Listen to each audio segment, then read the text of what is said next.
Bem-vindo ao novo videocast da Sou do Esporte em parceria com o Grupo Bandeirantes. Eu sou Fabiana Mendes, apresentadora, e eu estou aqui com um cara muito especial, responsável pela Copa do Mundo do Brasil e do Catar. Não é pouca coisa não, Ricardo Trade. Bem-vindo, Ricardo. Obrigado, Fabiana. É um prazer estar aqui com vocês do Grupo Bandeirantes e do Sou do Esporte, que está aí já há mais de 9 anos trabalhando pelo esporte brasileiro. É isso aí, a gente tem uma longa história, né, Baca? Bom, Baca é o apelido dele, viu, gente? Então eu vou costumamente chamando ele de Baca, porque fica difícil às vezes chamá-lo de Ricardo Trade. Mas esse cara aqui foi o responsável pela Copa do Mundo do Brasil. E, Baca, a gente fala muito da questão do padrão FIFA, a gente fala muito da questão, padrão FIFA de verdade, né? Não aquela forma jocosa, né? Mas o que que realmente era muito difícil para desenvolver a Copa do Mundo no Brasil e manter esse padrão FIFA? Quais eram os maiores desafios que você viu à frente? É um costume um pouquinho de qualidade, né? De você dar aos atletas que vão disputar uma competição como uma Copa do Mundo, que é algo impressionantemente a maior competição do mundo, no sentido de audiência, e que traz todos os melhores jogadores do mundo para cá. Nós temos que ter o melhor para atender, então, em todos. Por isso, a FIFA estabelece alguns padrões, alguns requerimentos que a gente tem que seguir. E a gente seguiu. Não foi fácil, tem padrões que a gente não tinha. Eu digo, por exemplo, iluminação dos estádios, o gramado dos estádios. A gente costuma brincar que o gramado de alguns estádios eram cuidados pelos jardineiros da casa do presidente do clube, e hoje não, hoje é uma profissão, né? Os gramados estão sendo cuidados porque faz uma diferença no jogo, né? Então, esse tipo de atendimento ao espectador, quando ele chega ao jogo, a qualidade da transmissão no IBC, e a qualidade da imagem, tudo isso, satélites, o Wi-Fi no estádio, para que as pessoas possam ir ao estádio e poder publicar que elas estão lá e mostrar as marcas e mostrar um pouco do jogo. Tudo isso são padrões que foram estabelecidos para que fizesse do evento um evento que dura 4 anos de retorno, né? Um evento fantástico, mas para isso ele tem que ser muito duro. Ele não pode aceitar que o gramado seja mais ou menos, ele não pode aceitar que a iluminação seja mais ou menos, tem que ser a iluminação padrão. Então essa que ficou jocoso um pouco de falar que o padrão FIFA, o Brasil está cumprindo o padrão FIFA. Todos os países cumprem o padrão FIFA para que a competição saia da melhor forma possível. E os estádios, Maca? Sim, teve muita polêmica na questão da construção dos estádios, mas, efetivamente, hoje a gente está vindo aí com a Copa do Mundo Feminina e esse foi um do processo decisório. Já temos os estádios também, né? Claro, esse é um ponto importante. O Brasil hoje tem aí, posso dizer, 16 estádios, não só os 12 da Copa, mas em nível mundial, em nível padrão FIFA, vamos dizer assim. Isso facilitou que a gente ganhasse o bid para 2027, que as meninas vão tocar, a Jaqueline e a Valesca vão fazer junto com o presidente Edinaldo, é claro, mas eles acabaram de visitar semana passada, essas 2 últimas semanas, todos os estádios para poderem decidir quais farão, e os estádios estão em forma excelente, eles já não precisam de quase nada para fazer. Então esse foi um legado incrível, melhorar os estádios daquele momento, que eram realmente alguns deles muito ruins em termos de cadeiras numeradas, muito ruins em acessos. Hoje a maioria deles tem acesso por trem, por metrô, você tem iluminação bacana, você tem o gramado muito melhor, o gramado de nível mesmo, que você pode aproveitar já para outros eventos. E claro, isso reflete também no Campeonato Brasileiro.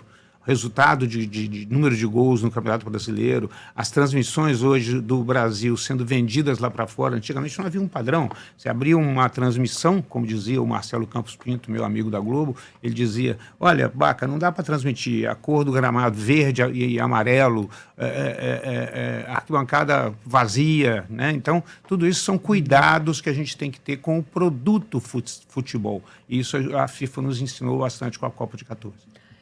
Como é que você vê essa questão muito relacionada à violência nos estádios, né? A questão do futebol em si.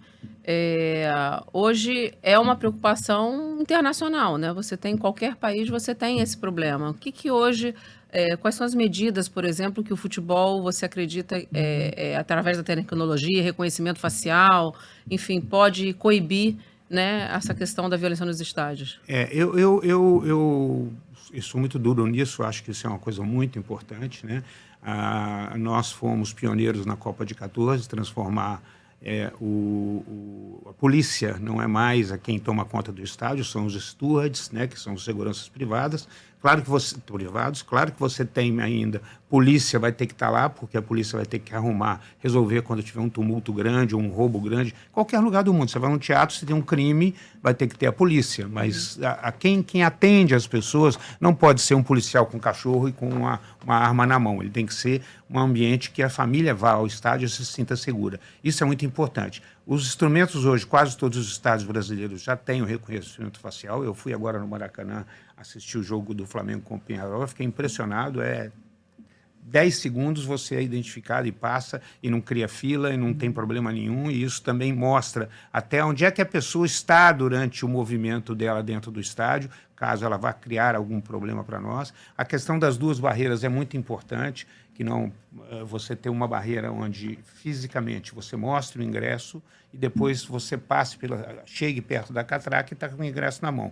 Por quê? Porque se você deixar passar as pessoas sem o ingresso, elas vão formar muita gente aqui e podem tentar invadir, como aconteceu no Maracanã, como aconteceu no jogo do Marrocos, lá no Catar. Então, a gente tem que ter realmente duas filas de segurança. Hoje, o ingresso, como ele não é físico, o ingresso na maioria dos lugares no mundo, ele é digital, o ingresso vai ser acionado no momento que você entra numa zona perto do estádio. Com isso, a pessoa que está ali vai ver que se você tem um ingresso e deixa você entrar nessa zona, nessa primeira zona de segurança. Isso já ajuda bastante. Mas o reconhecimento facial é a realidade. Tem que inspecionar, tem que ver se as pessoas estão carregando alguma coisa, tem que realmente trazer ambiência de tranquilidade, mostrar um banheiro limpo, um local para comer bacana, tratar bem as crianças. Todo o ecossistema também. Todo o ecossistema, identificar as crianças com pulseirinha, porque se ela perder, você se sente seguro em levar seu filho ao estádio. É isso que a gente quer. E qual é a diferença assim, mais clássica ou mais notória entre organizar uma Copa do Mundo no Brasil, que tem uma cultura completamente diferente da do Catar, né? Qual é a grande diferença? Primeiro como organizador, mas também como público. No Catar eu fui deputy CEO. Eu acho até certíssimo, porque você não pode ter num país um CEO que não seja do país, né? No meu caso, eu fui um brasileiro, na Rússia foi um russo, no Catar foi um catari, na África do Sul foi um sul-africano, e sempre tomando conta desses conceitos aí de realização. É claro que a pessoa que aqui no Brasil tem que conhecer o Brasil, tem que conhecer o seu país. Acho que esse é um ponto importantíssimo. Essa é a diferença. Agora, a diferença maior nossa para os outros é de que nós temos estados, municípios, né, coisa que o Catar, por exemplo, não tem. Né? Ficou muito mais fácil, você trata com um órgão só, um órgão diretamente. Aqui nós tínhamos os prefeitos, os governadores, o Ministério do Esporte, o Ministério Público, que aí se passa a ter, né, por exemplo, não pode ter voluntários na Copa do Mundo, você escolheu uma apresentadora que não é negra para fazer a apresentação. Eu fui acusado de crime de racismo por causa da Fernanda Lima e da Thaís de Araújo, mas a Fernanda Lima foi escolhida não por mim, por um grupo, porque ela falava melhor o inglês. Então, na questão da língua, ela ganhou. Mas tudo isso vem de uma forma, às vezes, muito mais difícil para nós. Nós tivemos muita dificuldade, você trata com legislações diferentes, em estados diferentes, até números de impostos são diferentes em cada um dos estados. Ao cruzar uma fronteira com um material de televisão, por exemplo, quanto vai cobrar, quanto não vai cobrar. A legislação de cerveja permitida no estádio, e uns estádios não são, porque isso é legislação estadual. Então, toda essa dificuldade que no Catar não tem, é tudo centralizado, aqui a gente teve. Você está lidando aqui não só com, volto a dizer, com um Estado. Você está ligando com o Estado, município, governo federal, Ministério do Esporte, outros ministérios, né? Ministério da Energia, papapá. Isso tudo dificulta muito mais, é muito mais duro. Você tem que ser um negociador extremo para realmente trocar ideias e resolver com todo mundo por trás. Mas tem outras diferenças. Eu lembro que você falou para mim sobre a parte de antenas, né? Toda a parte de transmissão do Catar, que foi uma coisa super diferenciada, vamos dizer assim. Conta essa história aí. Assim, e hoje cada vez mais isso vai ser mais importante, né? Mas no Brasil, naquele momento, a gente não tinha, os estádios não tinham alcance. Por exemplo, quando você tem 30 pessoas no estádio, é uma coisa. Quando você tem 70 mil pessoas no estádio, complica-se o atendimento do Wi-Fi, né? Os jornalistas não vão sofrer porque atrás dos gols eles têm internet De alta velocidade. Link conectada, dedicado. né? Mas os outros, no geral, até a imprensa que está rodando o estádio, ela tem que ter uma internet, um Wi-Fi de qualidade. Isso a gente acertou. Aqui no Brasil, nós tivemos que acertar com o Ministério das Telecomunicações. Cada um do Ministério das Telecomunicações acertou com algumas operadoras. Esta operadora vai colocar antenas em 3 estádios, essa operadora vai colocar antenas para melhorar a cobertura, porque isso é fundamental para você levar a expansão, mostrar a Copa do Mundo para o mundo inteiro. As pessoas estão tirando foto, postando, mostrando o nosso país, mostrando o nosso evento, mostrando a pujança do nosso evento. Lá no Catar isso não tinha problema, porque eu tinha em cada estádio já a alta velocidade já instalada como uma realidade, né? Então isso facilitou demais para eles e para nós tivemos que lutar muito para conseguir isso. Lutamos muito, o governo federal foi nosso parceiro e conseguiu que o Ministério das Telecomunicações fizesse essa ação que nos ajudou demais. Volto a dizer, no Rock in Rio, se você estivesse ali no Rio Centro, onde eu trabalhava, antigamente você não conseguia falar no celular, porque estava tudo ocupado pelas 70 mil pessoas que estão dentro do Rock in Rio. Isso hoje já não é mais a realidade, porque há uma cobertura muito maior. Mas no Catar tinha a questão do rei que não queria ver as antenas também, não é? Não, aí é uma questão de transmissão de televisão. Aquelas antenas grandes, as parabólicas, a gente chama de parque das antenas de televisão, e esse parque das antenas ele é uma coisa bacana, cheia de antenas, onde vai mandar as imagens para o IBC e do IBC vai mandar para o mundo inteiro. E numa visita de inspeção, lá eles têm muito... Por exemplo, se você passar na minha rua que eu morava, se você visse um gerador que levasse energia para um parque, assim, ele é coberto com coisas bonitas, para ele não ficar parecendo um gerador. Eles fazem aquilo ficar bonito, com coisas árabes e tal. Então, eles têm essa mania de beleza nas coisas.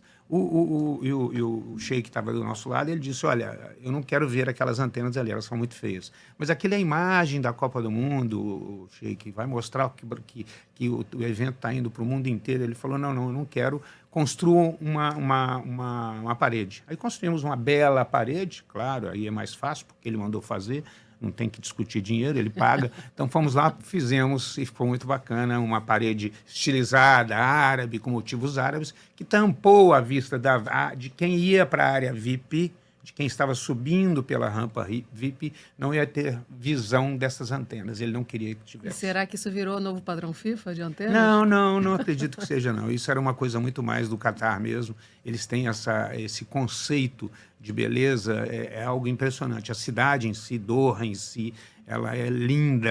Os pontos de ônibus são lindos, são padrões, as estações de metrô são lindas, são no mesmo padrão. Tudo eles têm esse cuidado especial com a imagem. Eu adoraria trabalhar de novo lá, porque realmente eu fui muito bem tratado e é um país realmente que as coisas funcionam. E, assim, você falando, né, da questão da beleza, da questão da estrutura, mas a questão do comportamento dos torcedores. Como é que você viu o comportamento dos torcedores, por exemplo, aqui no Brasil, e o comportamento dos torcedores no Catar? Nós vimos agora, inclusive, nos Estados Unidos, na Copa América, né?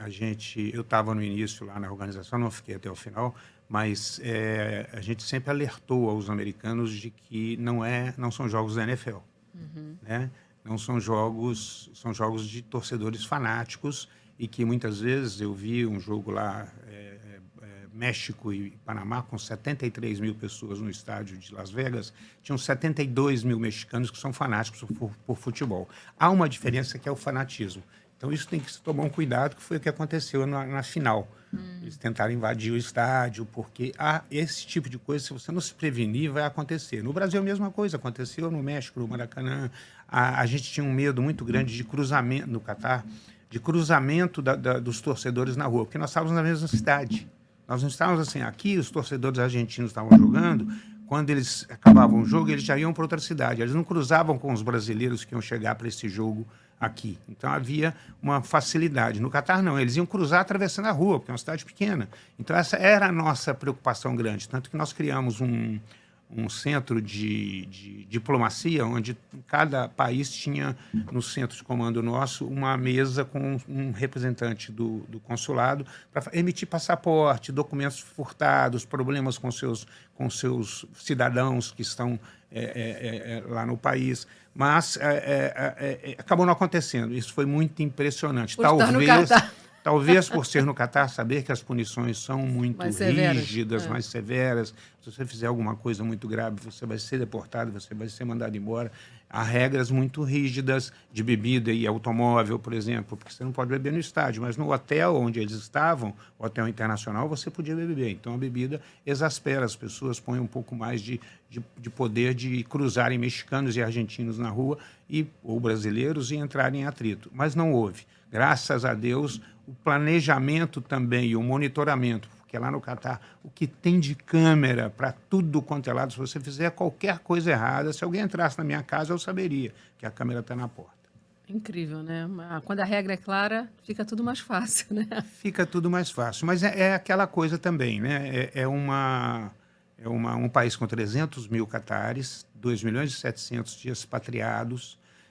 Isso faz com que esses expatriados tenham os trabalhos menos nobres, vamos dizer assim, mas estão felicíssimos de estarem lá, porque com o dinheiro que eles recebem, eles pagam a escola dos filhos deles no Quênia, ou seja, lá nos países deles que eles vêm, mas são 300 mil. E esses 300 mil eles têm dinheiro para eles, então eles dão casa para essas pessoas, eles dão eletricidade, eles dão água, você não precisa pagar como Qatari, nada disso. Você tem uma facilidade incrível. Então, realmente, é mais fácil de administrar.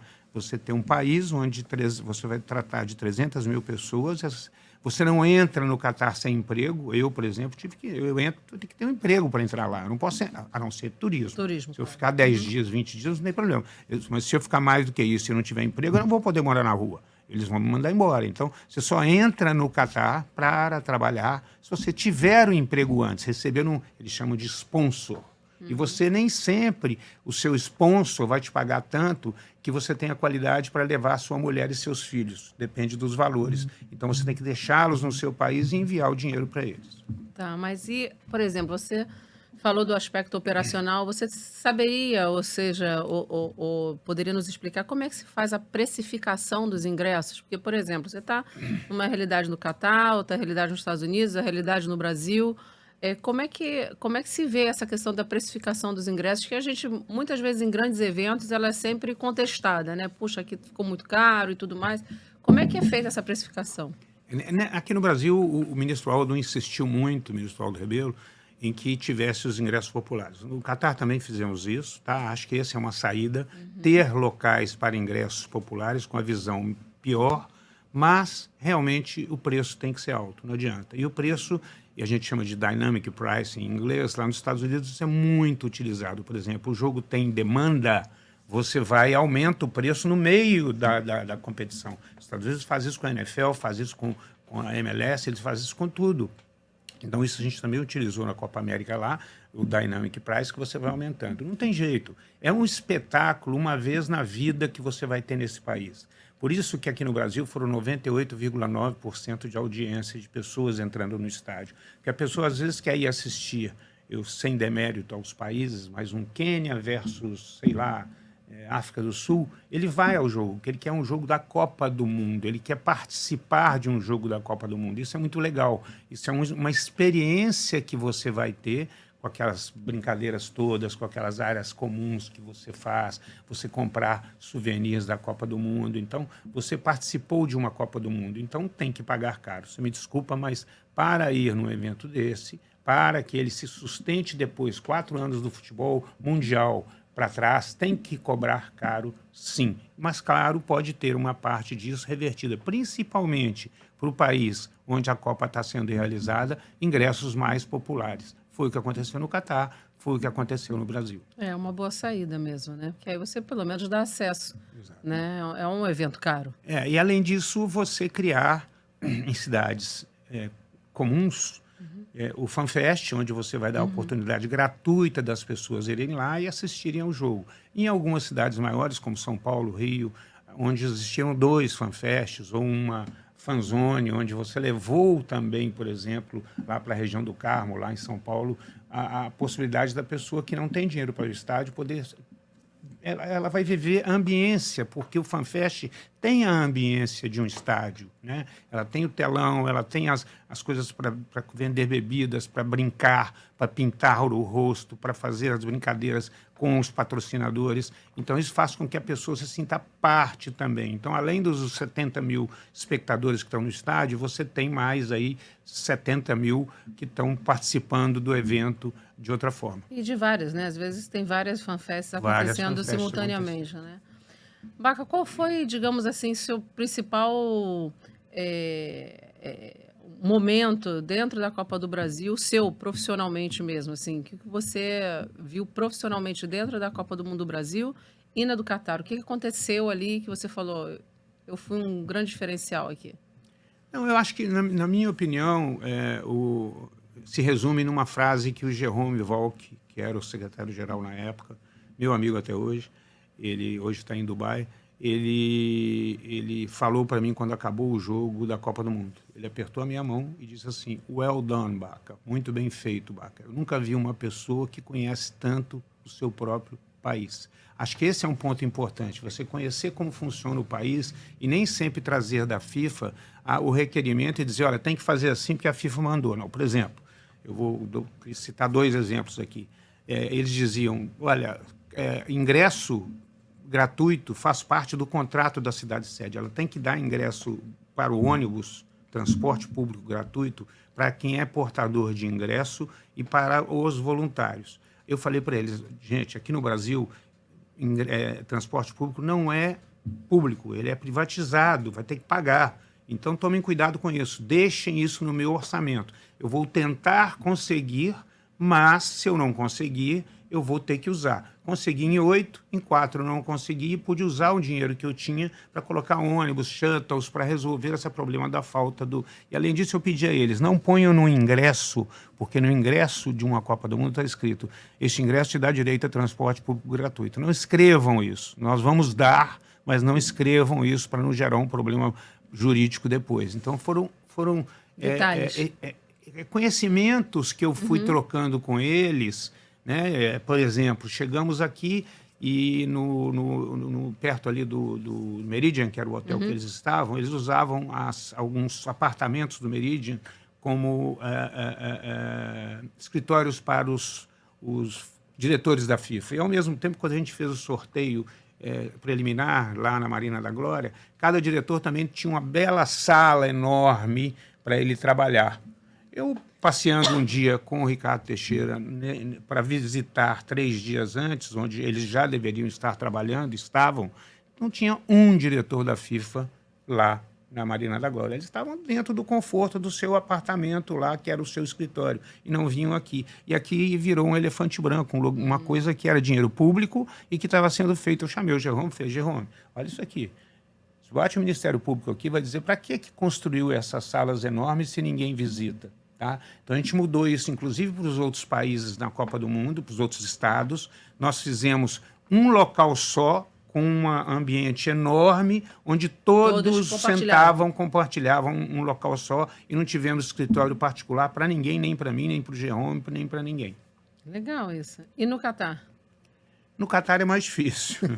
Eu me lembro de uma briga que eu tive também defendendo um pouco o Catar, não a FIFA, porque eu era funcionário da FIFA, né, da LLM, que é a LLC, que é a empresa da FIFA, mas eu defendi, por exemplo, a área de broadcasting, que o Colin, que era o secretário-geral, tinha me dito, não toque na área de broadcast, cuidado, não diminui muitas coisas neles. Mas o cara chegou e falou, eu quero 5 containers aqui no estádio de Lusail, o estádio da final. O cara do meu lado, que é árabe, meu amigo, Baca, para que 5 containers? Aí eu perguntei, porque eu quero um container para cada diretor. Eu falei, meu amigo, sinto muito, mas não vai ter um container para cada diretor. Vocês vão rachar, nós vamos ter 2 containers e vocês vão rachar esses 2 containers para os 5 diretores, porque isso é custo.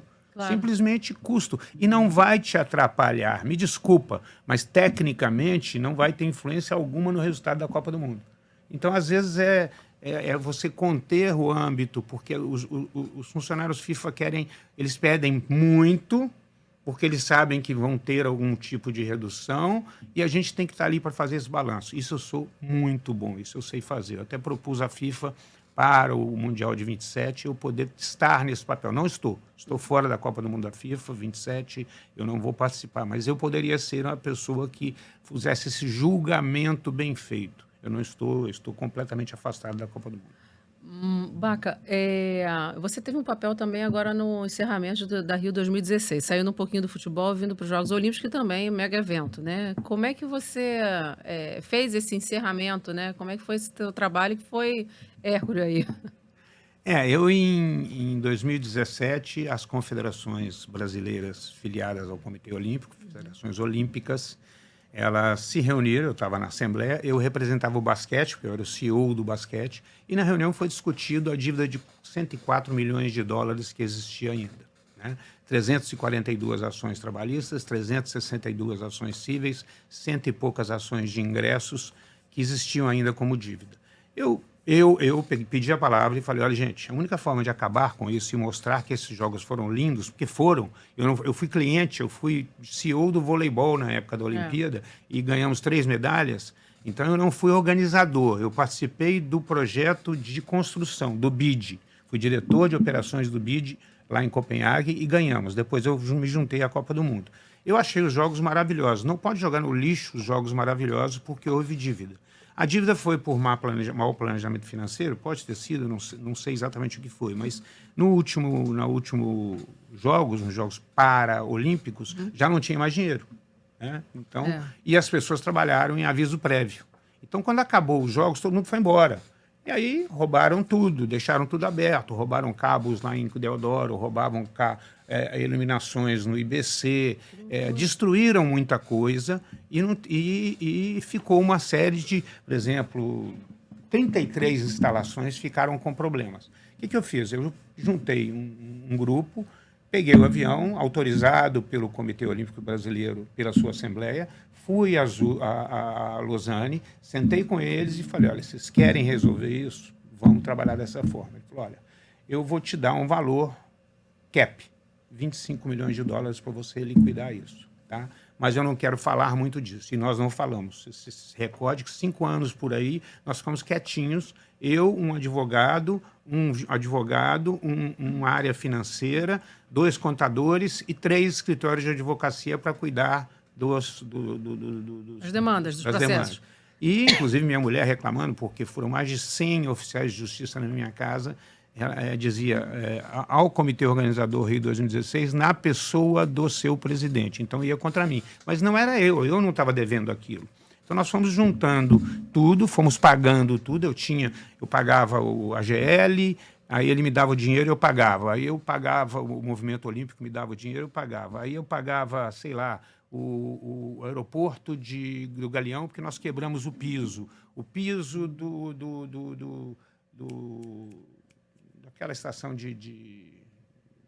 é que se chama aqui, na Lagoa, também, que se quebrou o piso. Tinha uma antena de TV que ficou no meio do IBC. Eu fui lá e arranquei, liguei para o cara do dono da antena, ele falou, eu fali, eu não tenho como tirar a antena, mas a antena não pode ficar lá. A antena toda virou uma sucata. Então eu precisava tirar, que o terreno não é nosso. Eu fui lá e falei, então eu vou botar num caminhão e vou vender como sucata. Ele falou, não, peraí que eu vou lá e busco. Então, nós tivemos 5 anos num trabalho muito intenso, com o trabalho do Hans, do Clemir, que são pessoas que trabalharam comigo, do Luiz, da Priscila, que foram pessoas que me ajudaram num grupo de 5, eu estava lá no Catar, mas daqui a gente tinha um escritório ali no Cita América, de 5 pessoas, e escritório de advocacia trabalhando. Usamos uma história do Baca Coin, que eles chamaram, que nós ainda tínhamos 800 tochas olímpicas. Então, por exemplo, se eu tinha uma dívida de 60 mil de ingressos com um cliente chinês, eu dei a ele 30 mil e 6 tochas. E consegui fechar. Simpatia. Fechar. Então, o último dos assuntos foi em novembro deste ano. Estava demorando, já tinha mais de um ano, do ano passado. a gente devia à prefeitura um sumiço de alguns computadores que eles tinham nos emprestado, que era 20 e poucos milhões. Nós trocamos no acervo que tinha sobrado para o Museu Olímpico. Tinha um acervo enorme, nós pedimos a ajuda do Paulo Vanderlei do COB, ele também me deu um acervo do COB. Então, hoje o prefeito tem um acervo enorme de tochas olímpicas, eu doei mais de 400 tochas para dar para as escolas aqui no Rio de Janeiro, e com isso a gente quitou esta última dívida, fizemos um TAC junto a um juiz, né, termo de ajuste de conduta. termo de ajuste de conduta, para não ter problema, fechamos o assunto, encerramos Rio 2016, fizemos uma assembleia em dezembro, 15 de dezembro, com todas as federações que aprovaram as contas dos últimos 4 anos, e aí então encerramos o Rio 2016. Um trabalho que eu tenho um orgulho enorme, porque não é todo mundo. Eu tinha o Miranda ainda como um coronel que me ajudou com as instalações, porque tinha muito defeito nas instalações que nós fomos lá e pagamos. Luz que faltava, luz que quebrou, isso, coisas que foram nossas, não coisas de uso posterior. Coisas de vistos de construção eu não paguei. Eram vistos de construção. Mas outras coisas que foram uso nosso e nós estragamos, nós pagamos. Fizemos um julgamento adequado e pagamos. O Miranda foi um outro soldado nisso. Para fazer esse tipo de trabalho, tem que ser gente que saiba fazer missão. E nosso grupo era de missão. Encerramos essa missão, tenho um orgulho enorme. Não posso falar muito dela, porque é algo que limpou 2016. Estamos fazendo agora, junto com o COB e com o Comitê Olímpico Internacional, o relatório final, que vai ter, nunca teve, vai ter agora um relatório muito bem feito, onde vai constar todo este acordo também que a gente fez com todo mundo. Pagamos qualquer dívida trabalhista, qualquer dívida civil. Não existe nada que 2016 deva mais, e eu tenho um orgulho enorme desse trabalho que eu fiz, e por isso o Qatar, quando acabou, pediu para eu ficar mais 3 meses, pelo menos, para ajudá-los neste sentido. Por exemplo, essa prestação de contas, né, nesse final. Identificar, por exemplo, quebrou-se um elevador de Pernambuco. Quebrou. Quem quebrou foi a Coca-Cola, com seus carregamentos mal feitos. Eu liguei para a FIFA e falei, eu pago com o meu dinheiro que eu tenho, ou eu cobro isso da Coca-Cola? Não, paga com o seu dinheiro que eu tenho. Fui lá e paguei, mas eu deixei como eu recebi. E isso é muito importante, o handover, que é importante, devolver ao dono do estádio como ele me entregou o estádio, limpinho, arrumado, pintado, sem problemas. Este é um segredo. E a gente fez com uma categoria enorme. Este é um dos maiores orgulhos que eu tenho na minha vida profissional. Parabéns, realmente um trabalho incrível. E, Baca, assim, para a gente terminar, porque o papo é muito bom, mas a gente tem tempo. Qual é o legado efetivo da Copa do Mundo para o Brasil e dos Jogos Olímpicos para o Brasil? Eu costumo dizer, assim, nós não gastamos dinheiro público na execução da Copa do Mundo. A Copa do Mundo não é assim. A Copa do Mundo ela tem todo o dinheiro para a operação, a FIFA dá. Todo. Mas não necessariamente em termos de dinheiro público, em termos de legado mesmo. Né? Ela dá o dinheiro todo. Então, não há gasto público com a Copa do Mundo no sentido de dinheiro para a operação. Existe, sim, a construção dos estádios, que não era nossa, e essa construção dos estádios é dinheiro público. A construção do aeroporto, a reforma dos nossos bus station, transformando em aeroportos, estes, sim, foram dinheiro público e que eram para o Brasil.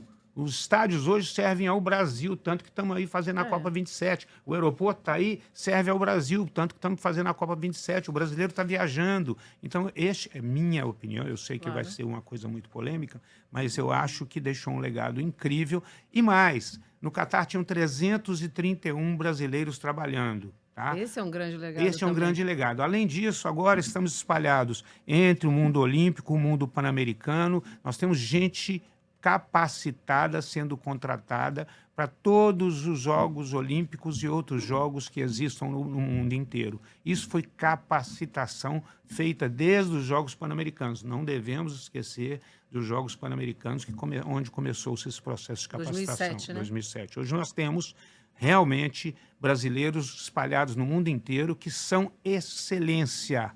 Tá? O embaixador brasileiro em Doha nos recebeu, foi super legal, porque ele ficou orgulhoso de ver tantos brasileiros em posições de mando, e alguns não, mas todos executando uma Copa do Mundo. Esse legado de conhecimento também, para mim, é um orgulho incrível. E dos Jogos Olímpicos? Dos Jogos Olímpicos, eu acredito que instalações olímpicas, é claro, se você acabou uns Jogos Olímpicos e troca um prefeito, isso é muito difícil. Por quê? Porque o prefeito que vai entrar, ele vai querer jogar tudo que foi feito pelo... Não estou falando de nenhum nem outro. Não, claro. Eu não tenho preferências. É questão política. Questão política. Mas o cara vai tentar denegrir o que foi feito. Então, as escolas que iam ser doadas para ser... que estão sendo agora, as piscinas que iam ser doadas para ser isso e aquilo, não foram feitos. Tudo que era prometido não foi feito. Desqualificado. Desqualificado, porque trocou o prefeito. É. Acho que agora o prefeito voltou, está fazendo o que tinha que ser feito. Nós hoje estamos prontos para qualquer tipo de evento no mundo. O Brasil é referência, nossas instalações são maravilhosas, são de excelência, e eu acho que isso é um ponto positivo, sim.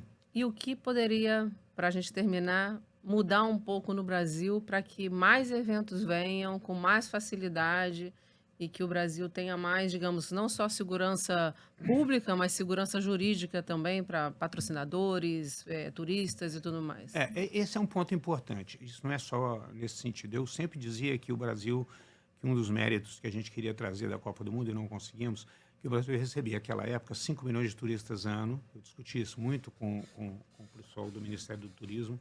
E a Torre Eiffel recebe, que é um monumento, recebe 5 milhões de turistas ano. O mesmo número de turistas que recebe o Brasil recebe um monumento na Europa.